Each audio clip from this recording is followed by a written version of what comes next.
Why is the truth so important? You have to have the truth to have a starting point. And your true self is found in that very uncomfortable zone. We all look for toughness. We all want it. But we look for it in a comfortable environment.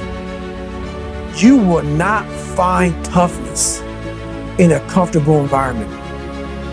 Those of you who are listening to this, you will not find it. The only way you find it is to drown yourself in a position where you're just out of sorts, where you can't swim and you're drowning. You're drowning. And you say, you know what, man? Dad. Once you come face to face with who you are, you have a starting point. It's in our head saying, you know what, man? Dude, you're not doing shit. You're wasting a bunch of percentage here. In this other 80% is suffering, pain, failure, self-doubt, darkness, and then a whole bunch of light. But to get to this light, you gotta go through all of this shit. When that alarm clock goes off at 4 or 5 in the morning, your mind says no. You just say, this is what we do. It's what we do now. Because to get to where you want to go, the amount of pain involved, I'm not saying physical, I'm not saying you got to break yourself off. The amount of mental pain of how many times you're going to have to do something that you don't want to do to get to where you want to go. When I was 297 pounds and I was fat as hell trying to be a Navy SEAL, the scariest thing in the world to me, even to this day, was that could have been the rest of my life. I thought then I was trying hard. That's the scariest thing in the world. I thought then, 297 pounds, working for Ecolab, spraying for cockroaches, making $1,000 a month.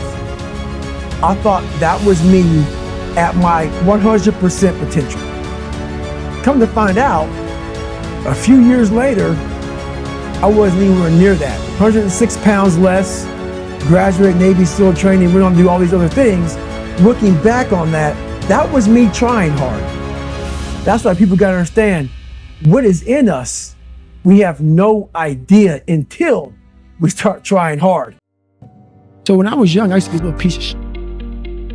Oh, I'm not good enough, I can't do this, I can't do that. But the second I got my head out of my ass, and I realized, man, you can achieve a lot if you get off your ass and you start moving, when you start motivating yourself.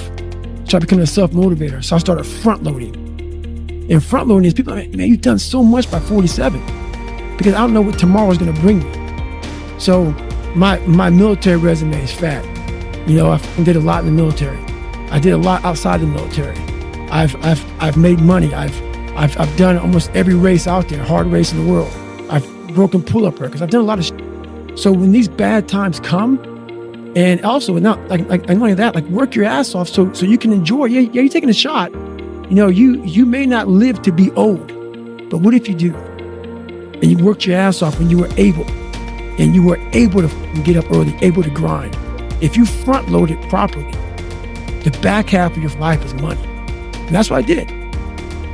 And this is one thing about life. This is why you always must be ready. Always be ready.